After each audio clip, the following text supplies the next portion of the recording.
I keep playing it over and over again in my head, to salvage some semblance of meaning from any of this. I don't think I'll find anything. As what remains of me decays like a withered fruit on the vine, and all I was before Mother leaves me forever, it will be my last memory.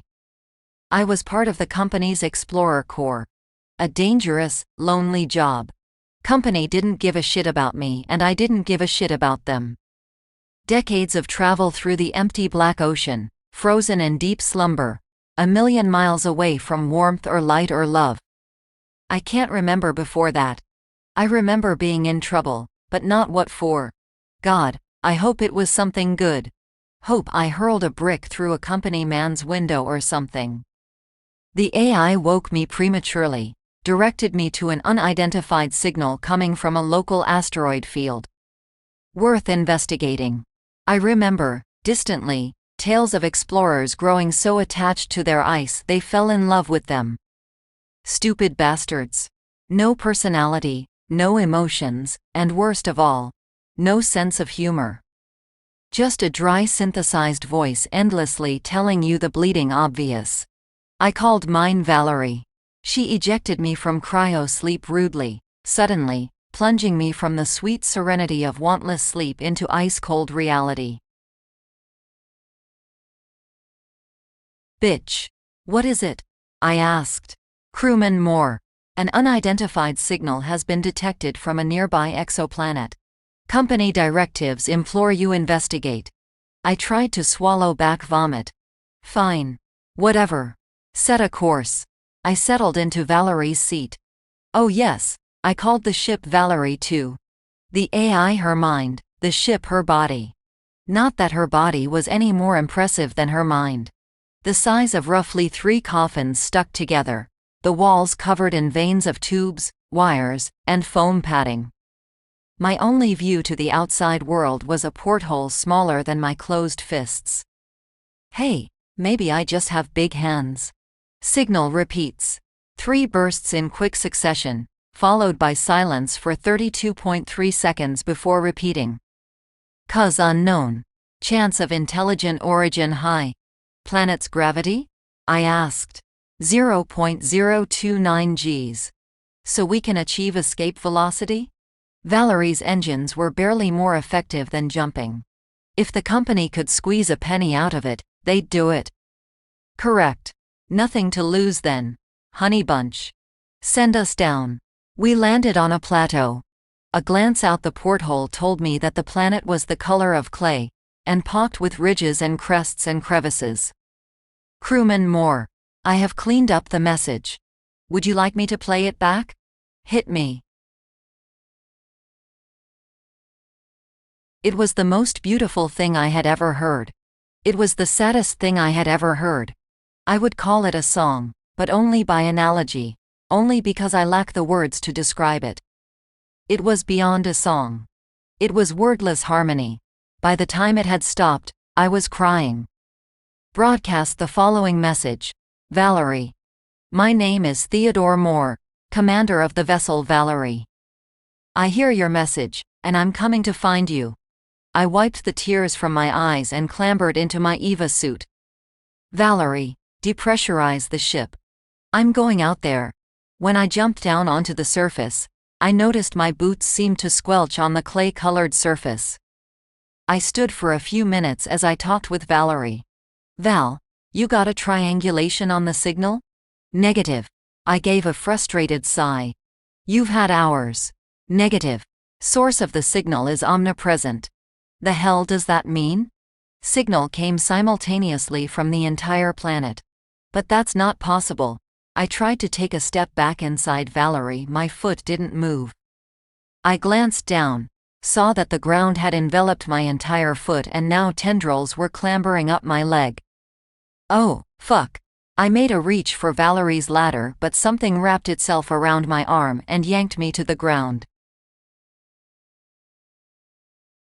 The planet itself began to grow on me, fast as flowing water, over my outstretched arms, over my torso, over my helmet. All became black. For a moment I hoped that my suit might withhold, that I might have time to think of a way out, but then I felt a tear in my sleeve warm. She was warm. She penetrated through my suit, wrapped herself tight around my arm, and then went inside me through my ear. And yet there was something about the feel of her that meant I did not resist, did not fear even before she unleashed herself on me. At the time I thought of her as it, of course. But in hindsight it was obvious. She. And then she went inside my brain and I knew pleasure absolute. I will not attempt to describe it here. There would be no point. All of me ached with bliss. I cannot even remember it, not precisely. I only know that with it everything was warm and without it everything is cold. And then she talked to me. No. Again, only by analogy. It was above speaking. She was born in the maelstrom of creation, when the universe burned hot and starts and dust and rock was everything. She can remember, distantly, as if in a dream, a time before, when she was not alone. And that was her curse, for only by that did she have a reference for the loneliness that followed. To know the existence of other minds and be denied them, for billions upon billions of years. A lonely planet, spinning and tilting aimlessly through the black, searching each bright desolate star for love, and finding nothing. And she had found it. Because in that moment, I loved her. She pumped me full of pleasure and she sang her lonely songs and nothing hurt. I cannot tell you how long I spent there. Time ceased to have any meaning. All of me pulsed with pleasure. Every other thought hidden by the bright white light of pleasure, that blinded me from everything else in existence. Love, she sang. If every star in the sky burned 1,000,000 years, and if every instant they sang love 1,000,000 times, they would not sing as loudly as I do for you now. And then, very gently, she plucked out one of my eyes. There was no pain, of course, but I could feel it. Why did you do that? I asked, more out of curiosity than anything. I knew she, Mother, the all-protector, would never hurt me. You do not need eyes inside me, Theodore. You do not need to see. I liked seeing, though. When I was a little boy, and she plucked out my memories, too. Forget about that, dear Theodore. Only pain and hate and suffering. Rest now. I will take care of you. Don't fight it, I thought. Let it pass. Let them fade. Nothing but pain.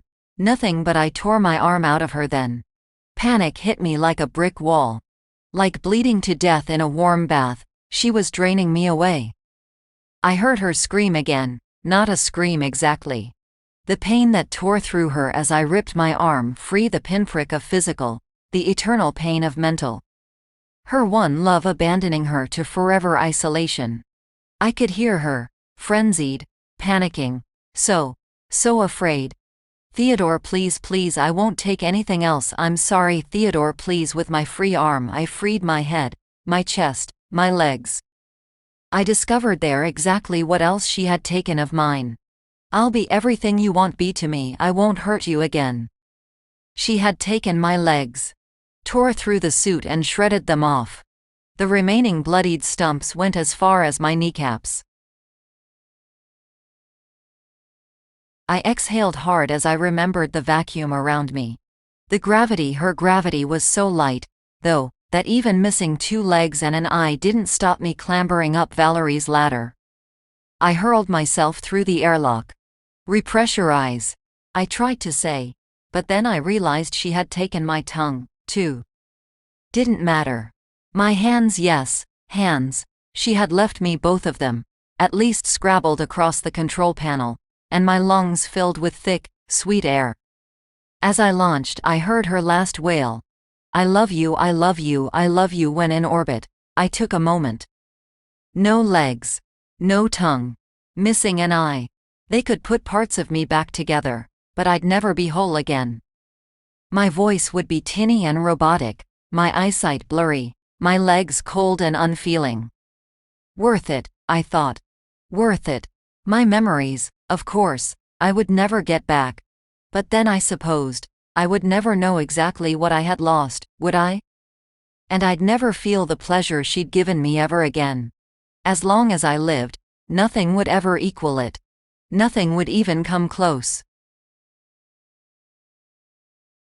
I had escaped once, I told myself. I can escape again. Just once. Just one last time. Just for a few minutes, to remember it. Valerie, take me back down. I think that was some years ago, although of course I can never be sure. Mother has let me keep that memory, while the rest have all been lost to me. She forgave me everything, of course. But she took more from me. To keep me safe. She has taken my body. My eyes, my ears, my mouth. She has taken all of me but my brain, now buried deep within her heart. Every sense, every stimuli I could ever know, is lost to me forever. Never to touch. Never to taste. Never to hear. Never to smell. Never to see. But I am not quite sure that matters. Because, as I cling desperately onto the single memory Mother left me, I know I will let go eventually. I know her jealousy will rise and she will pluck it from my mind, and I welcome it. I welcome Mother taking the last aspect of Theodore Moore, leaving only a thing that will have known nothing but her, and pleasure. To float alone through the cosmos until the stars burn out. This content is Creative Commons. Relevant attribution can be found in the description.